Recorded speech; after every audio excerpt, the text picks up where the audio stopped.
So let's continue from the video before. So now I have my program for right for to differentiate between local variables and static local variables. So now let's compile. Oh, what happened? Oh, sorry, I didn't change the local variable name. So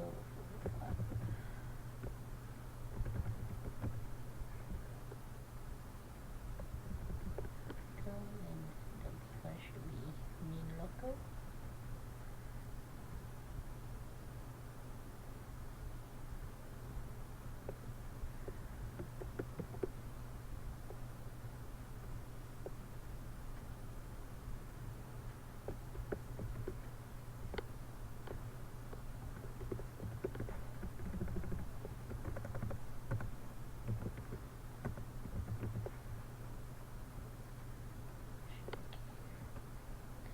Right, so let's compile and now you run. You can see that printing local variable from main, hello world from main, printing local variable from main, and hello world from function print hello, printing local variable from print hello. So we have main local 0 and function local 10. Okay, between them there is no way of communication unless you cannot, you see, between them they are not visible to each other. So when you are in main you cannot see the function local, and when you are in function you cannot see the main local, right? So the only way uh, to make this function uh, know about this variable is through parameter passing that we have learned earlier. Okay, so now we are looking at um, static local variables.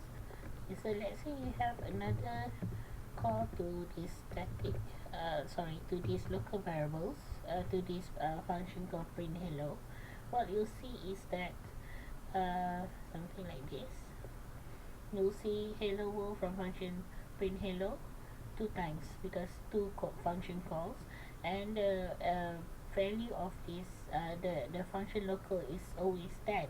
Okay, so imagine if you have a loop, you want to call print hello in a loop. Okay, so just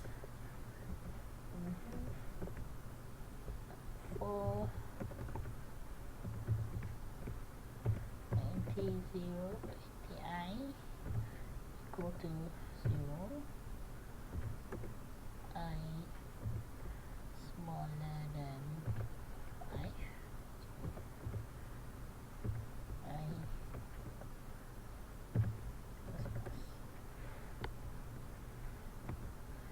then call print hello. So you'll see print hello that print hello being called 5 times, and the initialized value is always 10. Okay, so let's say me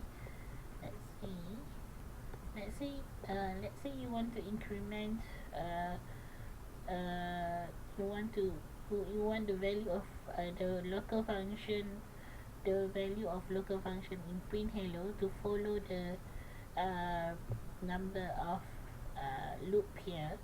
You can do something like this. Okay,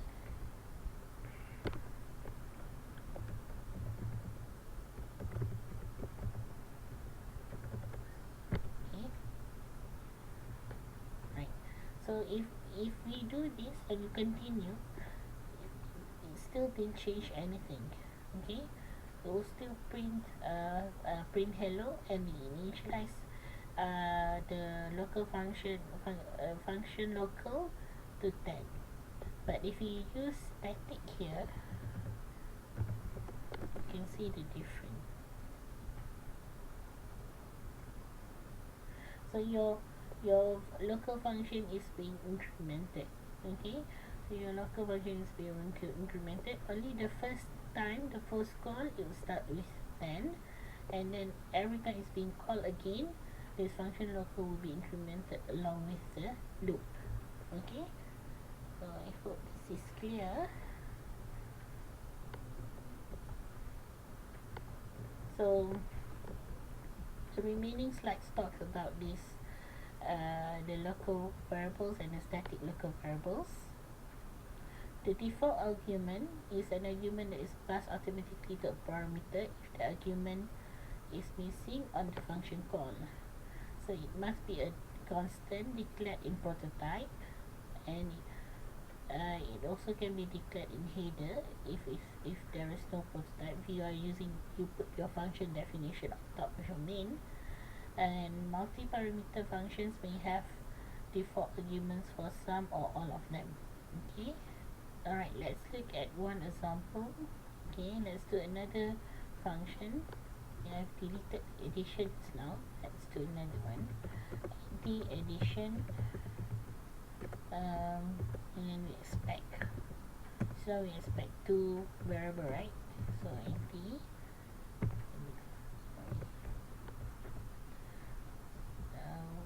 need to do the function definition.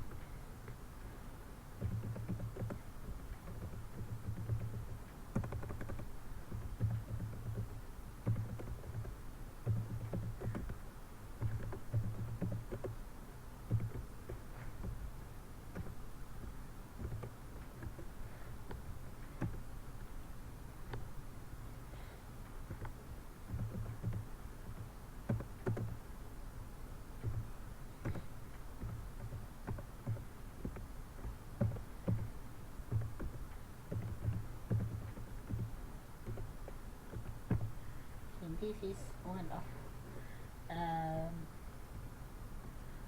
the functions ready. So now we want to call function.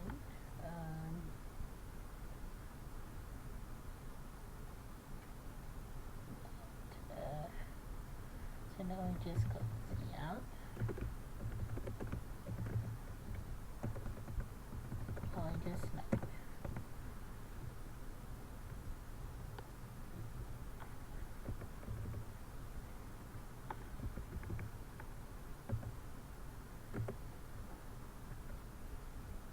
and equal to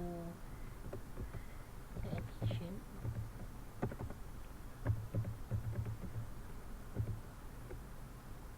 Okay, we have num1,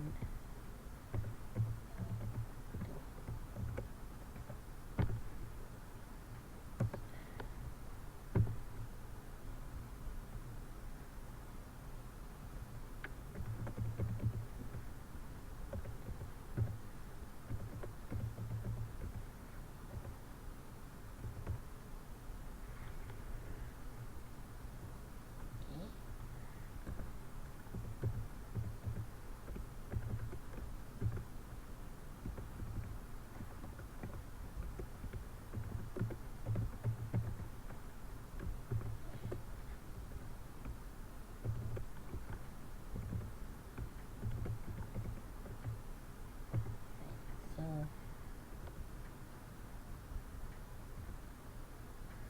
add value is 24. Okay, so now we've got our program running.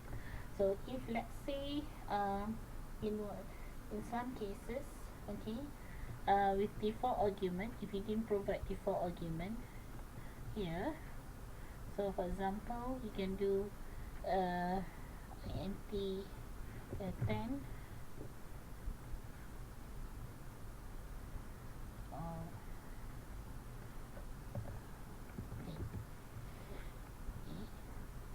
and suddenly I forgot to put this. Okay, I still got the default because I put the default argument as d10 and d14. So it means that the first parameter will get 10 and the second parameter will get 14 when it goes to the addition function. A will get 10 and B will get 14. So by default A is always 10 and B is always 14. If other value is not being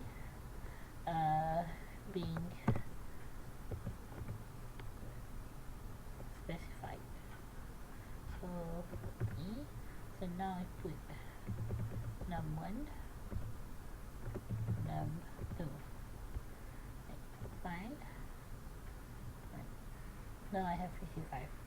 So if you forgot to specify anything here, we'll take the default value.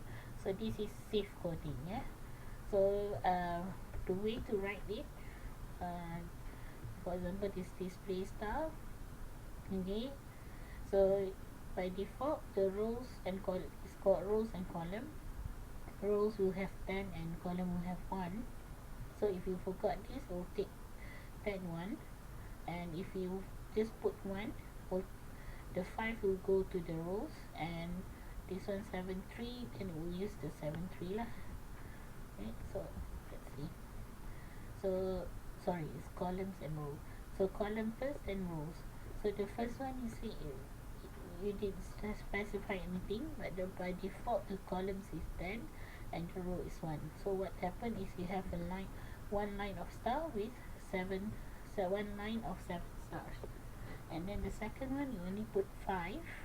Okay, so you get so 5 columns, you still get one line but with 5 stars.